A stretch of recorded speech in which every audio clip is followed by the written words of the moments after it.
பாக்கியலட்சுமி, நம்ம ஈஸ்வரி எப்படியாவது பாக்கியாவை கோபி கூட சேர்த்து வச்சே ஆகணும். அதுக்காக இங்கே ஈஸ்வரி கோபிகிட்ட பேசும்போது, கோபி, பாக்கியாவுக்கு உன் மேலே கோபம் இருக்குப்பா. ஆனால் நீ பாக்கியாவுக்கு பிடிச்ச மாதிரி தான் பண்ணணும் கோபி. அப்போ தான் பாக்கியாவுக்கு உன் மேலே இருக்கிற கோபம் போகும் கோபி அப்படின்னு ஈஸ்வரி கோபிகிட்ட சொல்ல, கோபி ஒன்று, அம்மா புரியுதுமா, ஆனால் நான் பாக்கியாவுக்கு நிறையவே பாவம் பண்ணிட்டேன். அதனால தான் பாக்கியம் என் மேலே கோபமாக இருக்கா. எனக்கு அது புரியுதுமா அப்படின்னு சொல்ல, ஈஸ்வரி ஒன்று, கோபி பழசெல்லாம் விடு கோபி, எல்லாரும் தப்பு பண்ணியிருக்கோம், இல்லைன்னு சொல்லலை. அதுக்காக பாக்கியா இப்படி இருக்கிறது சரியில்லைப்பா.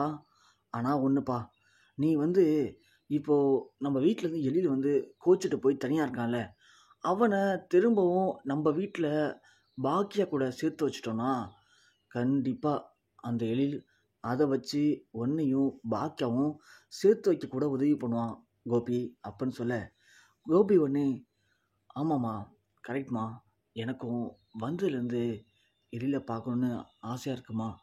நம்ம வீட்டில் செலியனும் இனியாவும் இப்போது ரொம்ப ஹாப்பியாக இருக்காங்க. எழிலும் நம்ம கூட இருந்தால் இன்னும் கூட நல்லா இருக்குமா. நானும் தான் கொஞ்சம் பெட்டராக ஃபீல் பண்ணுறேம்மா. அப்போ என்ன கோபி, இருப்பா, நானே எழில் கால் பண்ணி இங்கே வர சொல்கிறேன். நீ அவன்கிட்ட பேசி அவனை இங்கே இருக்க வை. அதை பார்த்தா பாக்கியா கொஞ்சம் சந்தோஷப்படுவா. மீதியை நான் பார்த்துக்கிறேன்ப்பா அப்படின்னு ஈஸ்வரி கால் பண்ணி எழிலை வீட்டுக்கும் வர வைக்கிறாங்க. வந்த எழில், அம்மா இனியா எப்படிமா இருக்கீங்க, எப்படி நீயா இருக்க அப்படின்னு இங்கே எழில் நல்லா விசாரிக்கிறான். உடனே அமிர்தா, அங்கிள் இப்போ பரவாயில்லையா உடம்பு உங்களுக்கு அப்படின்னு கேட்க, கோபியும் பரவாயில்லம்மா, ஆனால் வந்த உடனே என் மகன் எழில் தான் என்னை விசாரிப்பான்னு நினச்சேன், ஆனால் அவன் விசாரிக்கலை. பரவாயில்லம்மா, நான் நல்லா தான் இருக்கேன் அப்படின்னு சொல்ல, இங்கே ஈஸ்வரனே, என்ன எழில் அப்பா இருக்காரு, அப்பாட்ட ஒரு வார்த்தை கூட பேச மாட்டேடா நீன்னு அப்படின்னு கேட்க, எழில் ஒன்று, பாட்டி எதுக்கு என்ன வர சொன்னீங்க, நீங்கள் வர சொன்னீங்கிறதுனால தான் வந்தேன். டேடியை பார்க்கணும், அவர்கிட்ட பேசணுன்னு தான் வர சொன்னீங்கன்னா நான் வந்திருக்கே மாட்டேன் அப்படின்னு சொல்ல, டக்குன்னு இங்கே சரின்னு ஒன்று, எழில் என்னாச்சா, படம்லாம் எப்படி போயிட்டுருக்கு, நல்லா போயிட்டுருக்காடா படம்லாம் அப்படின்னு கேட்க, நல்லா போயிட்டுருக்கடா, ஆரம்பிச்சாச்சு, போயிட்டுருக்கு அப்படின்னு சொல்கிறாங்க. இங்கே கோபி ஒன்று, எழில் நான் அவங்ககிட்ட ஒன்று பேசணும்ப்பா, அதுக்காக தான் நீங்கள் வர சொன்னோம்.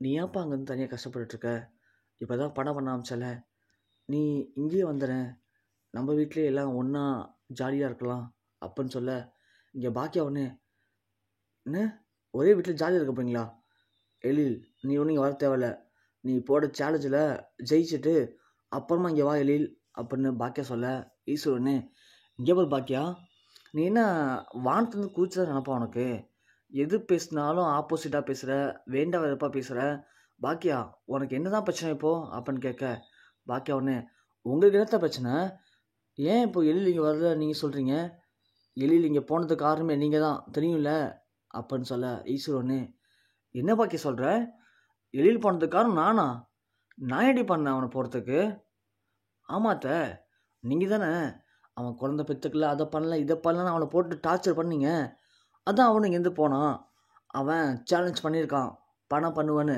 இப்போது படம் பண்ணுறதுக்கான வேலையை பார்த்துட்ருக்கான், அவன் படம் பண்ணட்டும், அவன் பணம் தேட்டரில் ஓடட்டும், அவன் சேலஞ்சு ஜெயிச்சுட்டு இங்கே வரட்டும் அப்படின்னு சொல்ல, பாக்கியா நீ இப்போது எதுக்காக அப்படி பேசுகிறேன்னு தெரில பாக்கியா எனக்கு அப்படின்னு ஈஸ்வரி சொல்கிறாங்க. அவனு எழில், பாட்டி கொஞ்சம் அமைதியாக இருங்க, யார் என்ன சொன்னாலும் சரி எனக்கு தெரியும், அம்மா சொன்ன மாதிரி நான் சேலஞ்ச் பண்ணதை ஜெயிச்சுட்டு நம்பிக்கையோட அப்புறமா நான் வீட்டுக்கு வரேன், நான் இப்போ கிளம்புறேன் அப்படின்னு இங்கே எழில் சொல்லவும், கோபி உடனே எழில் அப்படின்னு கூப்பிட்றாரு. ஆனால் எழில் எதையுமே காதில் வாங்கிக்காமல் வந்த வேலை முடிஞ்சதுன்னு சொல்லிட்டு கிளம்பி போயிட்டே இருக்காரு. இங்கே கோபிக்கு என்ன பண்ணுறதே தெரில. பாக்கியா சொல்கிறாங்க, இங்கே பாருங்கள், உங்களுக்கு எப்படி உங்கள் புள்ள முக்கியமோ அதே மாதிரி எனக்கு என் புள்ள முக்கியம், என் புள்ளோட லைஃப் எனக்கு முக்கியம், என் புள்ள எப்போ இங்கே வரணும், என்ன பண்ணிவிட்டு அவன் இங்கே வருவான் அப்படிங்கிறது எனக்கு தெரியும், அதனால் திரும்பவும் நீங்கள் அவனை இங்கே கொண்டு வரேன் அப்படிங்கிற பேரில் தேவையில்லாத விஷயத்தை பண்ணாதீங்க அப்படின்னு சொல்லிட்டு போக, பாத்தியா பாக்கியா அப்படி பேசுகிறான்னு சொல்லிட்டு கோபி அப்படின்னு சொல்லவும், கோபி உடனே, விடுங்கம்மா, நம்ம பாக்கியா தானே, பேசட்டும் அப்படின்னு சொல்லிட்டு கோபி போகிறாரு. போன கோபிக்கு மனசு ஒரு மாதிரி கஷ்டமாக இருக்குது. ராதிகாட்ட கால் பண்ணி பேசுகிறாங்க. உடனே ராதிகாவும் கோபியை பார்க்க வீட்டுக்கு வராங்க. இங்கே இனியா இருக்காங்க. இனியா பார்த்துட்டு இவங்க ஏன் இப்போ இங்கே வந்தாங்க அப்படிங்கிற மாதிரி இங்கே பார்க்குறாங்க. வந்து ராதிகா கோபிகிட்ட பேசுகிறாங்க. கோபி இப்போ எப்படி இருக்க, உடம்பு பரவாயில்லையா அப்படின்னு கேட்க, பரவாயில்ல ராதிகா, நல்லா தான் இருக்கேன் நான்.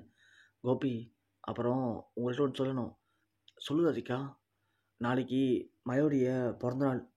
ஓ மை காட், நாளைக்கா? சரி சரி ராதிகா அப்படின்னு சொல்கிறாங்க. இங்கே ராதிகாவும் சரி கோபி அப்புறம் அப்படிங்கும்போது இங்கே ஈஸ்வரன் வந்துடுறாங்க. கோபி கோபி அம்மா உனக்கு டீ எடுத்து வரவாப்பா அப்படின்னு கேட்குறாங்க. இங்கே ராதிகா ஒன்று சரி கோபி நான் கிளம்புறேன் அப்படின்னு சொல்லவும் கோபியும் சரி ராதிகா அப்படின்றாங்க. ராதிகா உடனே அங்கேருந்து போயிடுறாங்க. என்னப்பா கோபி டீ எடுத்து வரவா அப்படிங்க. யார் வந்துட்டு போகிறது இப்போது அப்படின்னு ஈஸ்வர் கேட்க, இனியா ஒன்று ராதிகா ஆண்டி அப்படிங்கிறாங்க. அவன் ஏன்ப்பா இங்கே வந்தா அப்படின்னு ஈஸ்வர் கேட்க, கோபி ஒன்று இல்லைம்மா சும்மா தான் பார்க்கலான்ட்டு வந்தா. அதானே என் புள்ள நல்லா இருக்கிறது அவளுக்கு பிடிக்காதே. எப்போ பார்த்தாலும் அப்பப்போ வந்துட வேண்டியது இங்கே என்ன பண்ணுறான் ஏது பண்ணுறான்னு பார்க்கறதுக்கு அப்படின்னு இங்கே ஈஸ்வர் சொல்கிறாங்க. ராதிகா வெளியில் போகும்போது அவங்க காதில் வாங்கிட்டு தான் வெளில போகிறாங்க. வெளில போனதும் அந்த வீட்டில் மயோ கேட்குறாங்க.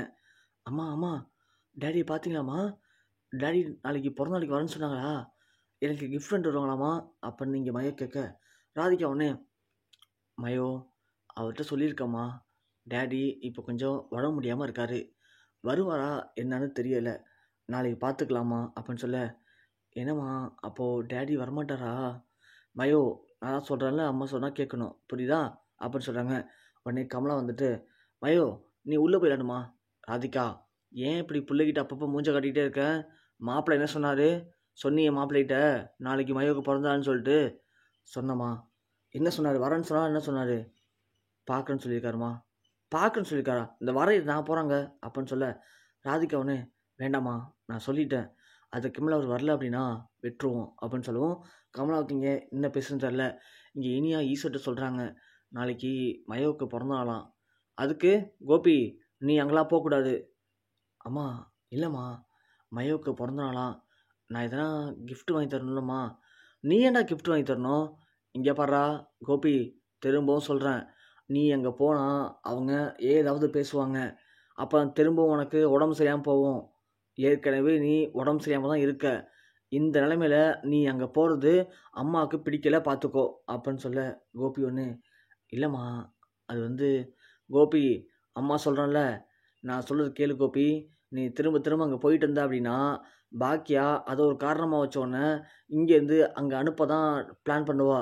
நான் சொல்கிறத திரும்ப கேளு, நீ இங்கேயே இரு, நீ அங்கே போக வேணாம், நீ அங்கே போனனா அப்புறம் அம்மாவுக்கு பிடிக்காது பார்த்துக்கோ. கோபி இங்க ஃபீல் பண்ணிக்கிட்டு என்ன பண்ணுறேன்னு தெரியாம சண்டை போடுறாங்க. தலையை பிச்சுக்கிட்டு இங்கே அங்கேயே என்ன நிற்கிறாரு. பண்ணுறதுன்னு தெரில. ராதிகா அங்கே வரலனா கோச்சிப்பாளே அப்படின்னு யோசிக்கிறாரு. ஒரு பக்கம் இங்கே வந்து அங்கே போனால் அம்மா கோச்சிப்பாங்க, அங்கே போகலன்னா ராதிகா கோச்சிப்பா, இங்கே இருக்கிறது பாக்கியாவுக்கும் பிடிக்கல. இப்படி 3 பக்கமும் நாம் மாட்டிக்கிட்டு என்ன பண்ணுறதுன்னே புரியலையேன்னு இங்கே கோபி மிகப்பெரிய ஒரு யோசனையோட குழப்பத்தோட என்ன பண்ணலாம், ஒருவேளை அம்மாவுக்கு தெரியாமல் போயிட்டு வரலாமா, அம்மாவுக்கு தெரியாமல் போனாலும் கண்டுபிடிச்சிருவாங்களே அப்படின்னு பயங்கர குழப்பத்தோட உட்காந்துருக்காரு கோபி.